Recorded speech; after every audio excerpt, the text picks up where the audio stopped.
There we go. We'll just start over again. No, I'm just joking.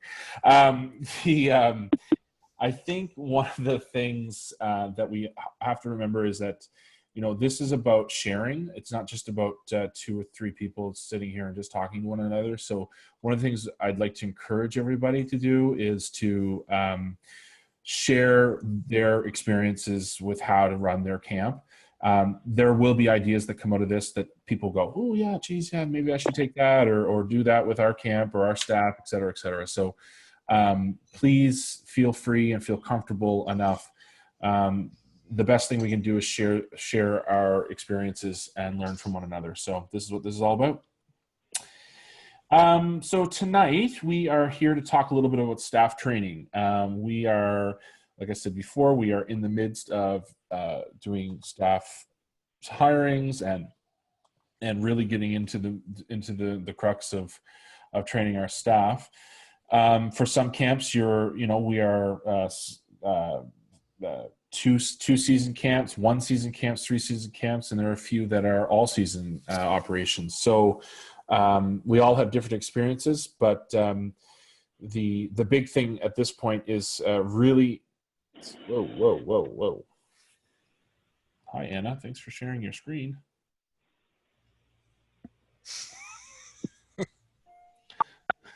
How do I stop you from sharing your screen? Okay.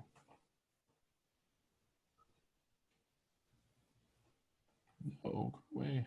Few options. All right. I don't know what happened there. Sorry, folks. She's teaching us all about camp out, I think. Yeah.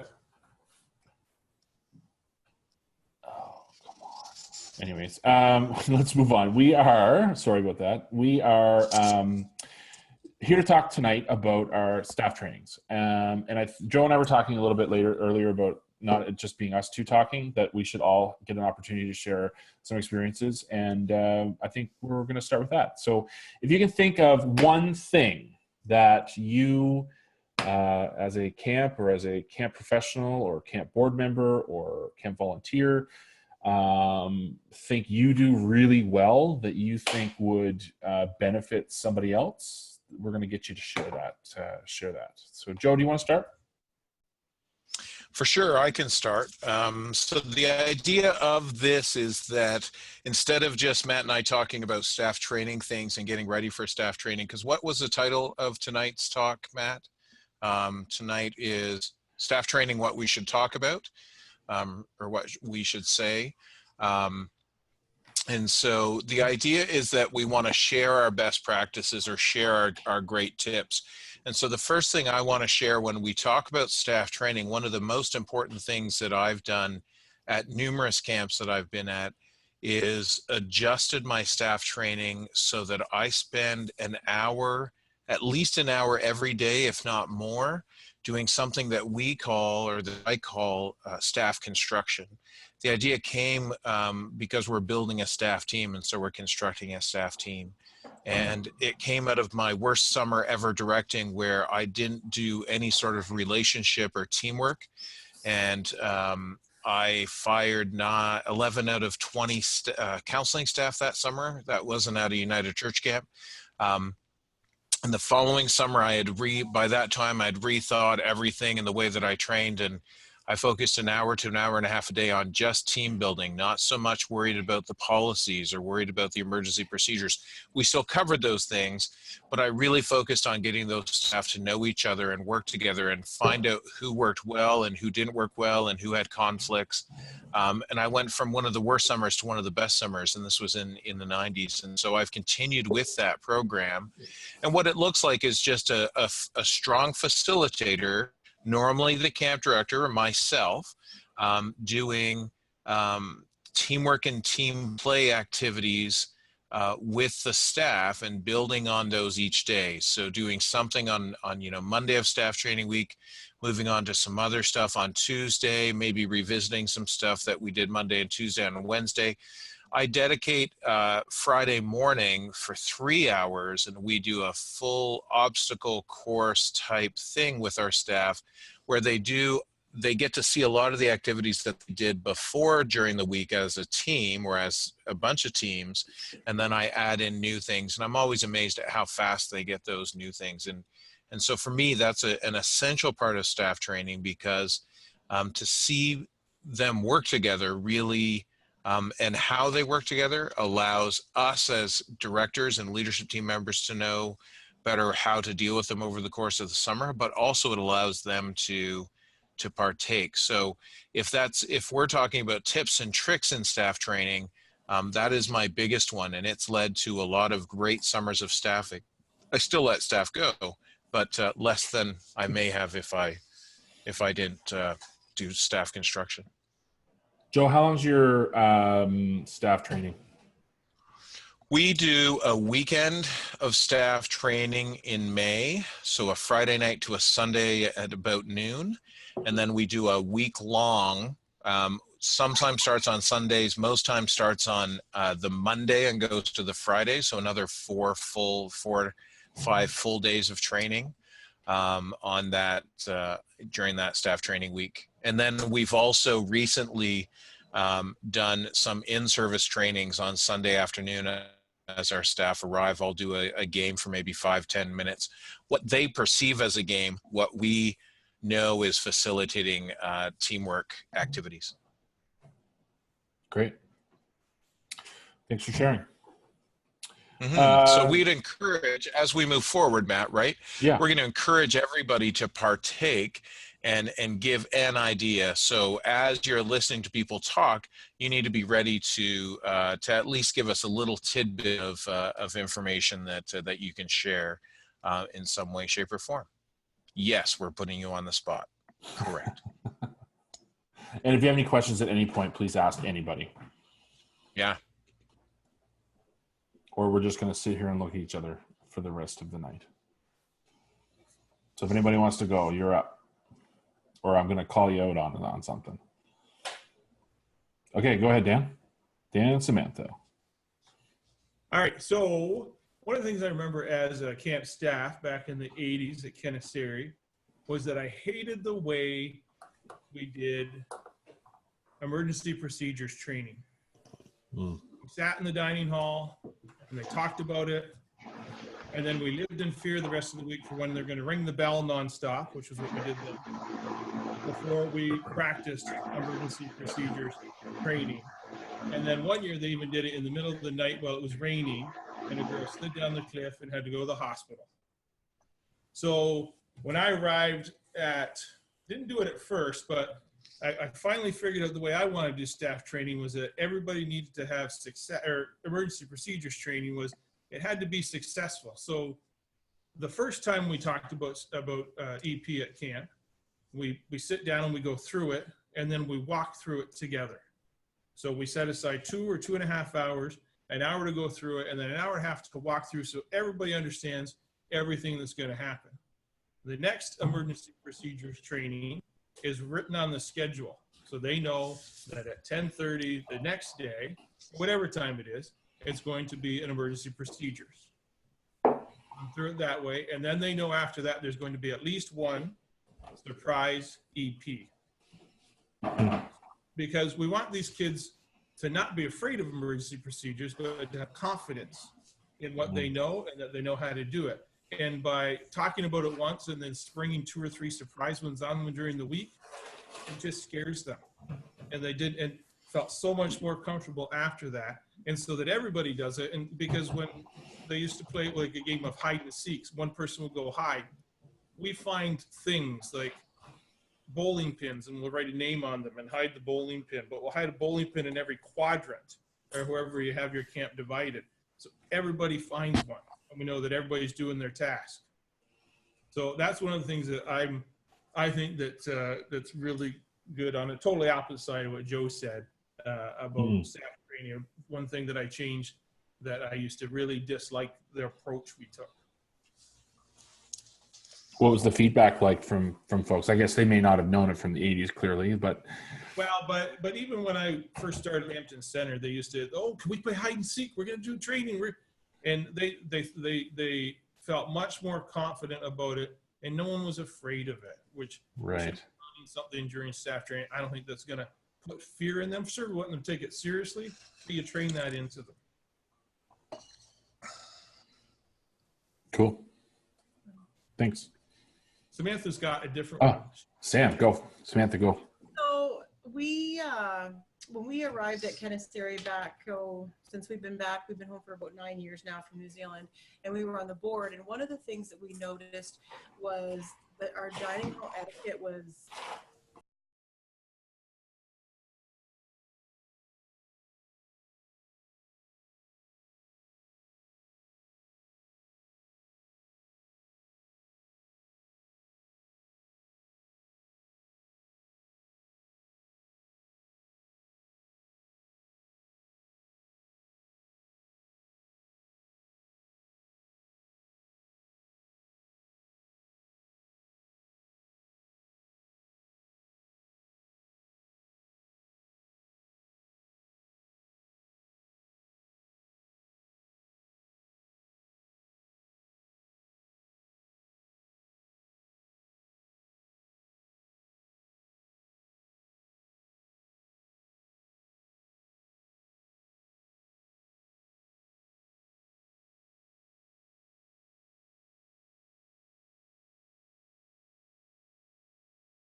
Kids were actually asking for more of them, and parents were that information was coming back to us, that we were that it was coming back to us. So yeah, it's good. That's great. Is it off? Yeah. We run 2 rec camps, Yeah. and because we have done this at staff training, the kids that go on rec camp, our leaders that go on rec camp, have a love for cooking, because you're cooking over a fire the whole time, the whole week you're on our rec camp. And so again, that's just we're getting feedback from our campers that they love it, and our numbers are going way up in our rec camps, because it's a lot of it is focused around that community fire, meal making, meal eating with each other, and there's lots of great conversation that happens during that time. So it is kind of migrated into our rec camp as well. Cool. Rick, yes, I keep muting you because you're getting a little bit of a noise, so I'm going to turn you back on. Okay. Okay. There you go. For us this year, we're introducing a canoe program. We spent a fair bit of time and opened up our lakefront. So I'm sort of looking forward to that. I've got somebody who's a canoe coach for a dragon boat team is going to come and do some training with my staff for a day. So I'm looking forward to that. We've been sort of developing our policies and stuff, but I think having some hands-on with the staff to get them ready for it and comfortable in the water and in the boats will be really good this summer. So it's kind of something I'm looking forward to. I don't know if I'd say we do it well yet, because we haven't really done it yet, but I am looking forward to it. Rick, is there anything you're anxious about? I think just making sure that the staff are comfortable. We've done canoeing, but we've always gone out to another camp to do canoeing. So this year we have our own, we're on a lake, so I'm making sure I have all the things that I'm going to need in place, having a chase boat. So if we're out on the lake and we have to pull boats in, we can do that. And just sort of being prepared, I guess, is sort of the big thing. Great. Thanks for sharing. That's great. Yeah. Anybody else want to share anything? Doug, you want to share anything in your wisdom? And this is Caitlin. I'm happy Caitlin. to go. I'll speak more about what we've done for Sacred Earth Camp, because Queers and Deers has not had staff training yet. Sure. It's our very first year. So one of the things that is really important for us at Sacred Earth Camp, we're associated with a watershed discipleship ministry, and so that is really based on a justice-focused approach to everything that we do. And as a result, for our staff training, we have a really small staff of about 6 people, and it's a very small camp, but we spend about half of the time we're doing staff training actually working on various different forms of anti-oppression and justice training. Our camp director, who is also sort of the priest for the Watershed Discipleship Ministry, she is one of the conveners of the anti-racism trainers in our diocese, and so we do a piece of that. We have conversations about the fact that we're doing this camp on unceded Indigenous land, and how does that change how we approach our own sort of engagement with it. We also invite the staff to do a lot of sharing of their own experiences, both with the land that we're going to be on for the period of camp, their own sort of identities, whether that's gender identity, sexuality, whether that's, sexual orientation, race, class, education. And a lot of our staff have also done some anti-oppression training, and so we try to make it as collaborative an approach to that as possible. And that's been a really helpful piece for us to be able to then bring those approaches to the campers. We deal with a lot of really intense justice issues over the 2 weeks that we're together, and so we really want people to have a good grounding in that, and also to have the opportunity to raise things that might, that they might be worried about or might be challenges for them as they're talking to campers. So those are important pieces that we have integrated into our staff training. Great. Thank you for sharing.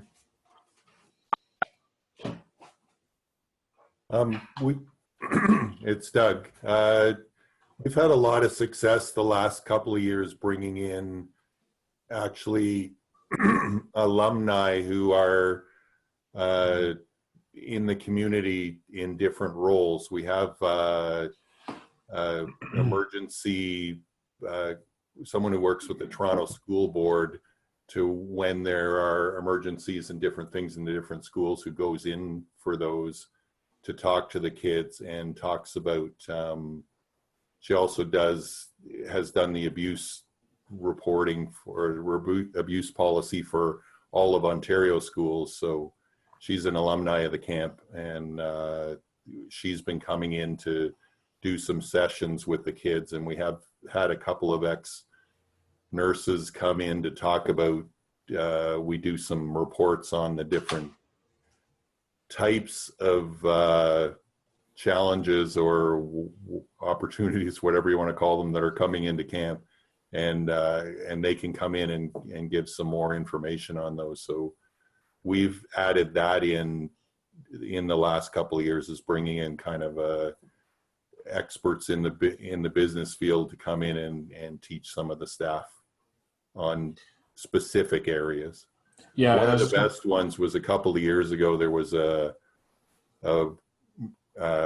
natural resources person who came in and was talking about bears and animals and that kind of thing, and proper way to handle it. And we'd had a bear problem that year, and the staff, Bill, our director, was saying weren't necessarily paying a lot of attention until a bear walked across the back porch of the lodge, right past the window where they were getting this training. So, but wow. so that was kind of funny. But then after that, they were taking things out of their tent.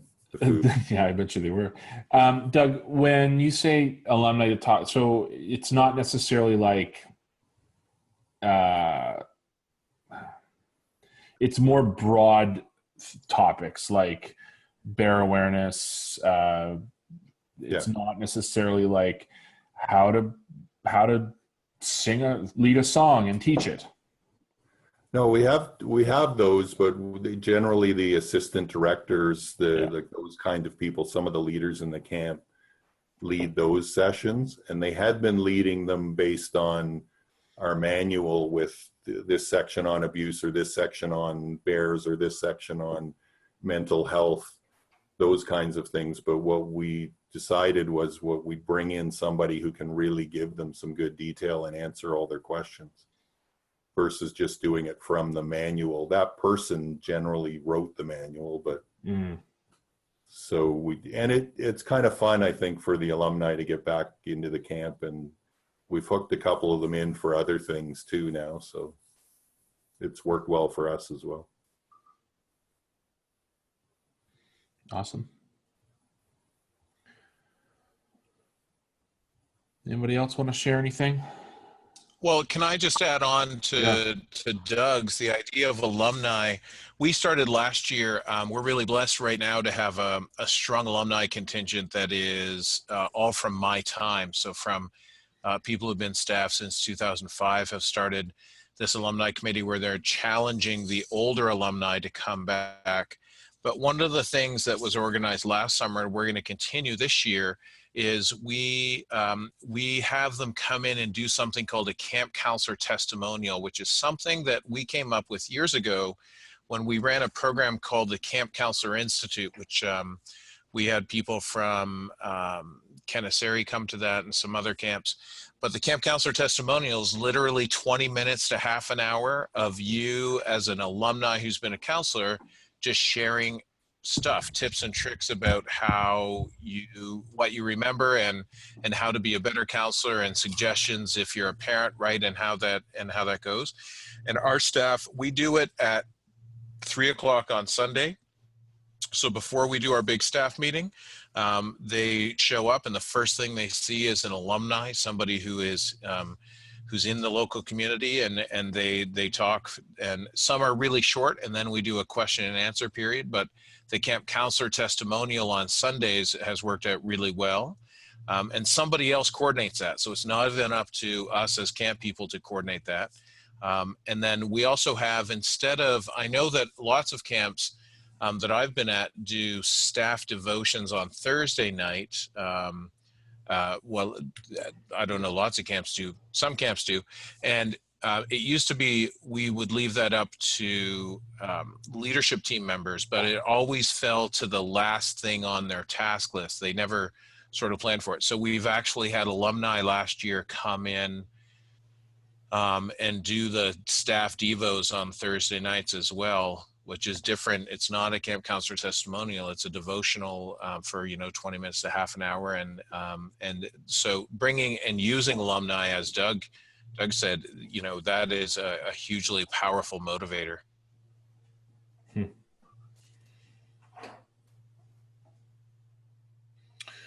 I want to welcome Lorraine. Lorraine, you're here now. Hello. You hear us okay? Can you hear me? We can hear you. Can you hear me? I can hear you fine. Thank you very Great. much. Yeah. So we're just going. I don't know if you can see me. I'm not just sure how to do that. I can't see you. Okay, so. But we can hear you just fine. You can see us too, can you? Yeah, I can see you, and I have a Skype camera, but maybe I haven't got it turned on. Anyhow, we're just going around and sharing some ideas around staff training, what sort of things we use as best practices, kind of that one thing that works for us. Alex or Jill or Lynn, did you want to share anything with what you folks do?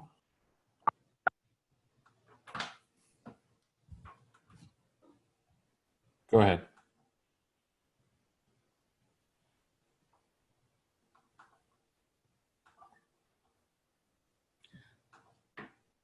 Well, it's Lorraine here. Can you hear me? Oh, we can, yeah. Sorry. Okay. Go ahead, Lorraine.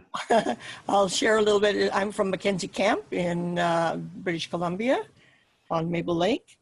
And some of the things that we do in staff training, we bring in specific people, like we have a wall climbing course. So we bring in somebody who inspects and teaches wall climbing. And then we have canoeing, kayaking, and we pay them actually as resource people. And we bring in somebody who has a canoe kayak company, and he teaches canoeing, kayaking, and canoe rescue and all of that. Our first aid person has WCB 3, and she teaches, or she this year, she will teach the first aid, all the scenarios, because she has to be, because you have to go by boat to 5 minutes across the river, but anyhow, by boat to the camp. So she has to be prepared to rescue somebody or deal with an emergency, to be airlifted out by helicopter. So that's a pretty specific thing.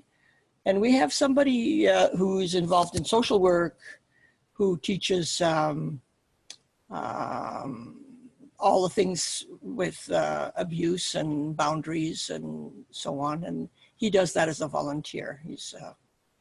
And then we have a chaplain now. This is going to be our second year. We're very pleased. And he will lead some of the faith formation training.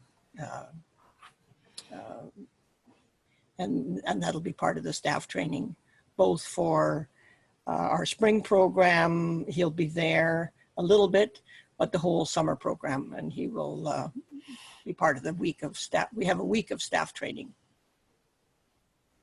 So Super. It's a little bit of, but I'm quite anxious to hear what other camps do. Yeah, for sure.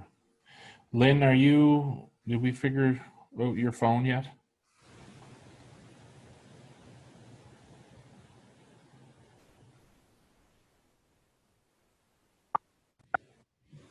Oh, wait, hold it, Lynn. Go. You're good.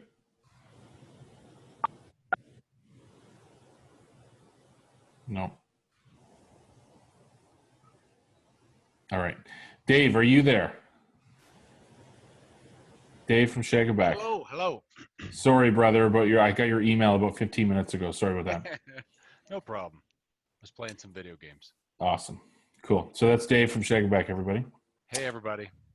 Alex or Jillian, did you want to mention anything about best practices for you?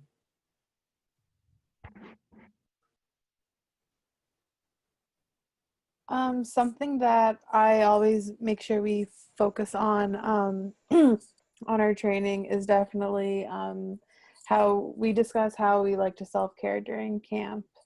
I feel like that's very important. And during training, we train from Monday to Friday. Monday to Friday for 5 days.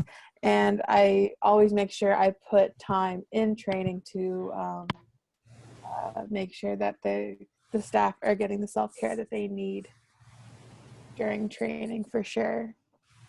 But a question I guess I have for you guys is, how do you guys go about, not really go about, but how do you guys talk about campers with mental health issues at camp? There's been a couple times where we've didn't really know what to do in some situations. We've tried our best we could without any training.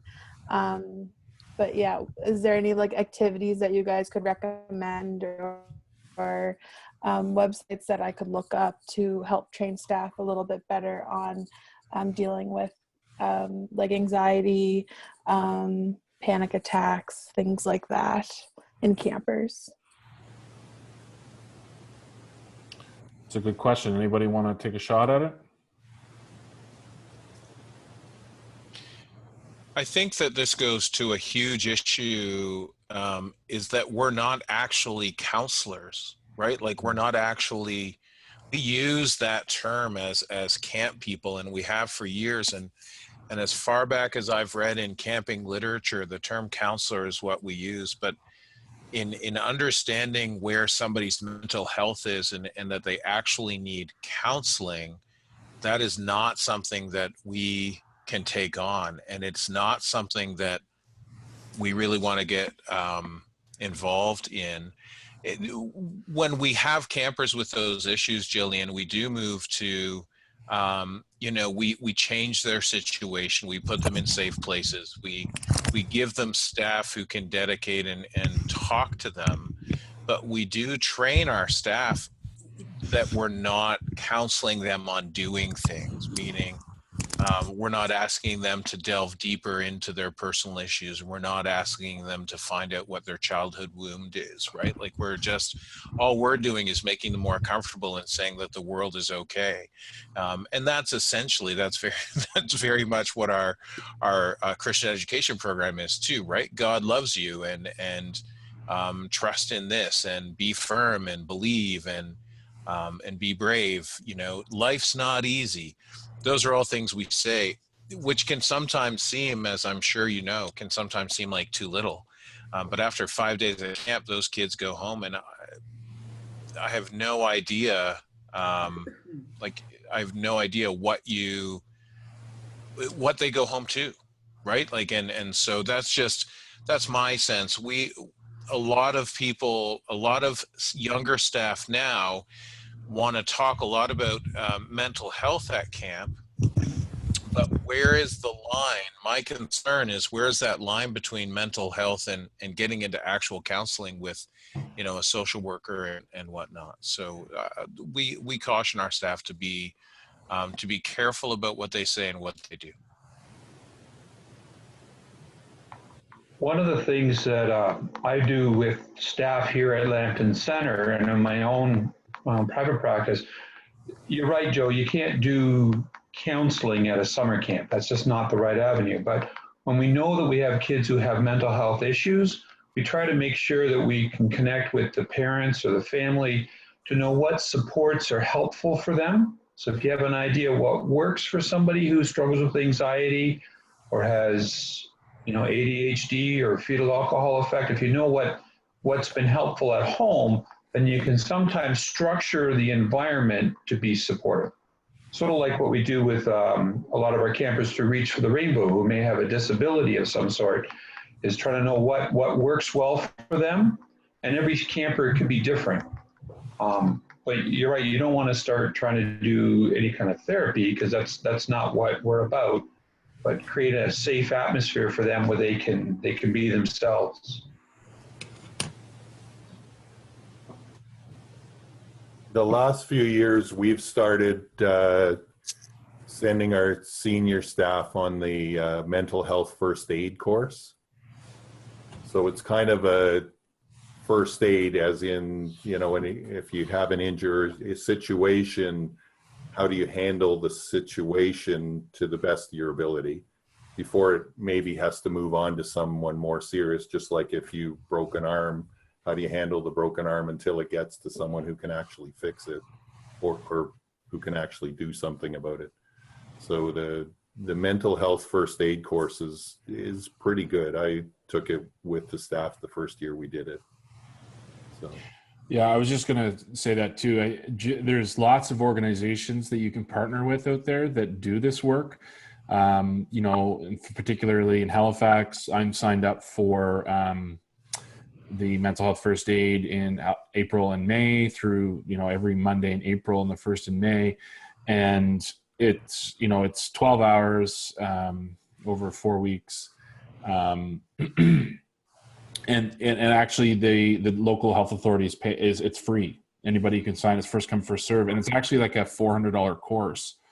But you get your books, you get their certificate afterwards, and it's free. So I know like the Canadian Mental Health Association does it. There's local groups here. I'm sure there's a local group in Charlottetown that has something that you could partner with, even have them come out and talk about it for a couple of hours, that sort of thing. I think everything so far from what I've heard is, probably going down the right track, but to have folks just equipped to help deal with, it's just like having a nurse at camp, an actual like RN or paramedic who are trained, makes me feel more comfortable as a camp director than just having but having a first aider on site, right? It just gives you that extra level of calmness when something inevitably comes down the tubes.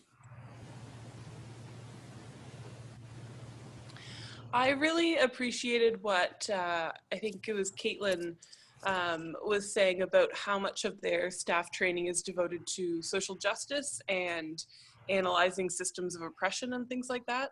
And just recognizing as we start talking about mental health, how folks who are marginalized in our society, they encounter disproportionately high rates of mental health issues.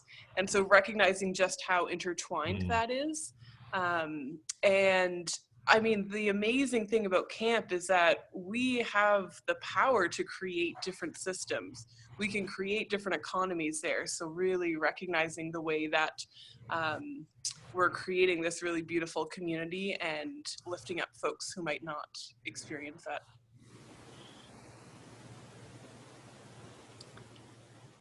It's Lorraine Powell here again from Mackenzie Camp. I'm sorry I missed the part on social justice. I'm going to have to listen to that. But we have about a third of our campers that are sponsored by our campership program. So a lot of them come with, as you say, you don't know what they're going back home to, and social justice issues. We find that our, last year anyhow, our chaplain, who was on site the whole of the 7 weeks at camp, was really helpful because he's got quite a bit of training in counseling, and just able to sit with children one-on-one, maybe sit with them by the campfire or somewhere where he's not alone with them, but he can listen to them. And it's made quite a difference in a few of the children's lives. We heard that afterwards, that they felt acknowledged and they're actually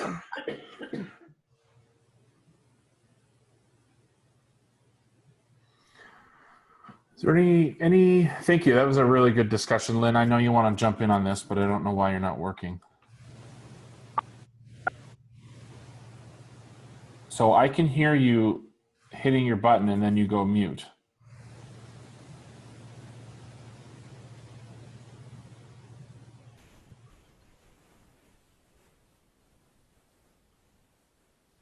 Oh, Lynn, I'm sorry. No, can't hear you. Now try.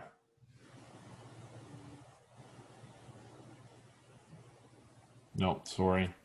Can you try signing it? Yeah. I really appreciated the discussion. That was really good. That was really good. Joe. This is scheduled for 1 hour, correct? Correct. Great. So if we don't have anything else to sort of add to the discussion, or just because we're coming up to 5 minutes left, there's some things that we wanted to talk about, Matt and I, and just to get information out to you and to find out how this is helpful and how we can spread the word. So a couple of things. Next weekend, I'm headed off to Indianapolis for the Outdoor Ministries Connection meeting. And the Outdoor Ministries Connection is a larger group of denominations that is in the States. And I was asked last year to represent the United Church of Canada's camps, more so not to represent and like give an opinion, but to see how useful the organization would be to us. And I just wanted to say that the information that I get from the Outdoor Ministries Connection group, I want to share with you. And we have created a website, and the website address is wearecamp.ca. And so that is for everyone here, wearecamp.ca. It'll have a schedule page as to when our calls are going to happen, which are every month. It'll also have a resources page, which is free resources for everybody. It might have a hidden resources page or a password protected page where you need to buy in to view it. And by buy in, all I mean is the idea that if everyone posted their staff policy manual online, because there's no private information in our policy manual, but once you do that as a camp, we know that you're invested into this group, and then you would have access to everybody else's resources from there. The free resource I want to give is the research stuff that the Outdoor Ministries Connection Group in the States did. We had 8 of our camps help fill this out in 2016. Across all of, and this is information where it tells you how, so for example, did you know that 24% of the camps that answered this question, there's only 8 United Church camps, but out of all religious camps in North America who answered the question, 24% have 100 to 250 acres. Right, 20% have a budget between 200,000 and 350,000. 9% had no full-time staff. 18% had 1 full-time staff. There are camps that employ 11 or more people. 11% of those camps that answer the question employ 11 or more people year-round, which is a ridiculous number. So this is the information I want to give to you that comes to us by being members or by being a denomination that partakes in the Outdoor Ministries Connection. I'm funded to go to this meeting. This is only my 2nd meeting with them through the Mission and Service Fund at the United Church. So Jordan and Bev Ogue at the national office have put forward, I put in a request and they put that forward to people. And so this research document I will get online at wearecamp.ca. It's not up there yet, but I'll get it online later tonight so that you can download it and view it. It's a PDF. But the idea is Outdoor Ministries Connection has research for us. They have gives us a bigger voice. But also in 2019 would be the next, if we did an internal conference, the United Church of Canada Camping Conference, the next date would be 2019 if we got funding from the United Church of Canada, and if, there's a bunch of ifs in there.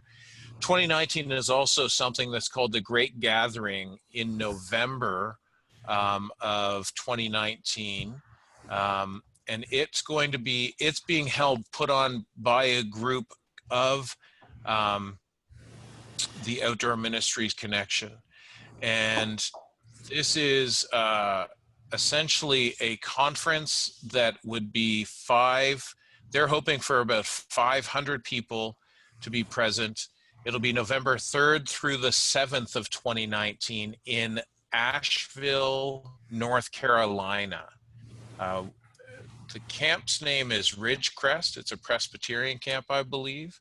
And what I would love to have a talk, we don't need to talk about it tonight, but I would love to have a chance to have people look into this a bit and see if there's a way where we can get down to North Carolina as a group of United Church camps, still have individual time to meet as United Church camps, but also partake in a bigger relationship and ecumenical setting with other camps, outdoor ministries, because I think we have a ton more to learn from other people.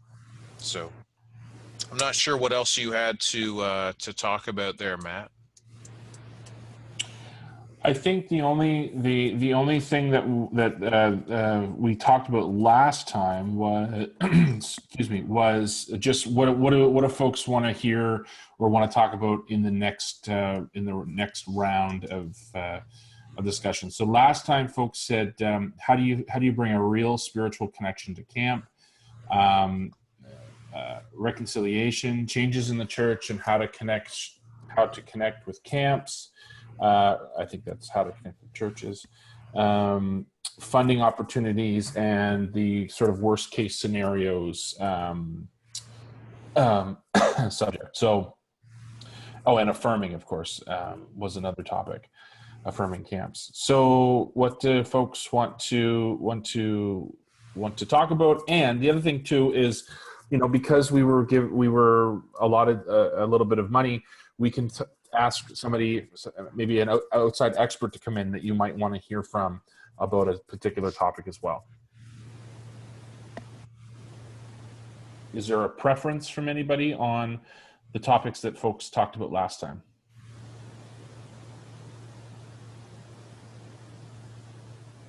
Reconciliation for me.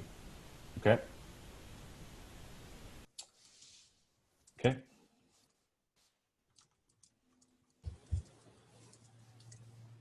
It's Lorraine Powell. I would like us to spend some time on reconciliation as well. Okay. It's Caitlin. I would agree with that sentiment. I guess my preference would be that if we're going to talk about reconciliation, we include more Indigenous voices in the conversation. I don't know really what the composition of the group is, but that's important to me. Okay. Thank you. Alrighty, well, we have those topics as suggestions from last time, and we'll definitely, sounds like everybody's sort of nodding their heads at various points as I was talking, so we will do our best to incorporate most of them in the coming conversations. Just a reminder that I did put the website and the Facebook page on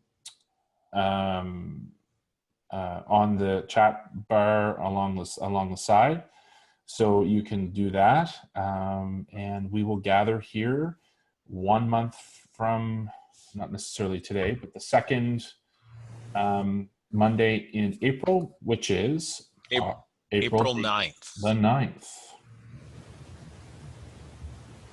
All right, the last challenge I will say to you is, can you find a buddy camp that you can invite to have them come and be here? It's great to see new faces. It's great to see folks who've been here for the last couple of calls, but let's see if we can invite one more of our sister camps to come and be a part of this conversation. So that's your challenge. Okay, thank you. Thanks, folks. Enjoy your week, and good luck hiring all your staff. Thanks. Take care.